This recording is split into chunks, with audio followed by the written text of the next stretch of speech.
వరలక్ష్మీదేవి వ్రతం కేవలం ఒక పూజ కాదు, ఒక పవిత్రమైన భావన. మన భారతీయ సంస్కృతిలో వరలక్ష్మీదేవిని ఆరాధించే ఈ పవిత్రమైన రోజున ప్రతి భార్య తన భర్త ఆయురారోగ్యాలతో, సుఖ సంతోషాలతో, దీర్ఘాయుష్తో ఉండాలని మనస్ఫూర్తిగా కోరుకుంటుంది. భర్తను తన జీవిత భాగస్వామిగా భావించి అతని క్షేమం కోసం దేవిని ప్రార్థించే గొప్ప సాంప్రదాయం మనది.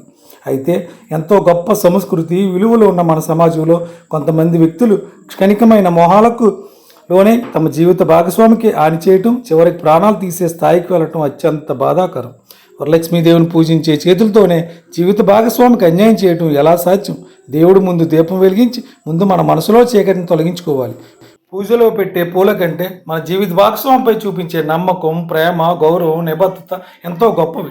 అందుకే రేపు వరలక్ష్మి వ్రతం చేసుకునే ప్రతి ఒక్కరూ ఒకసారి ఆలోచించండి. నేను పూజించే అమ్మవారిని నా జీవితంలో కూడా గౌరవిస్తున్నానా? నా జీవిత భాగస్వామికి నిజాయితీగా ఉన్నానా? దేవిని పూజించడం అంటే కేవలం పసుపు కుంకుమలు పెట్టడం కాదు, మన బంధాలను పవిత్రంగా కాపాడుకోవడం కూడా. వరలక్ష్మీదేవి అందరి కుటుంబాలకు ఆరోగ్యాలు, సుఖ సంతోషాలు, సౌభాగ్యం ప్రసాదించాలి. అలాంటి తప్పుడు ఆలోచన ఉన్న వాళ్ళు రేపు వరలక్ష్మీ వ్రతం చేయడం మానండి. రేపు వరలక్ష్మీ వ్రతం చేసేవాళ్ళు అందరూ కూడా తన భర్తలు కడతీర్చాలనే ఆలోచన నశింప చేయండి. అందరికీ వరలక్ష్మీదేవి వ్రత శుభాకాంక్షలు.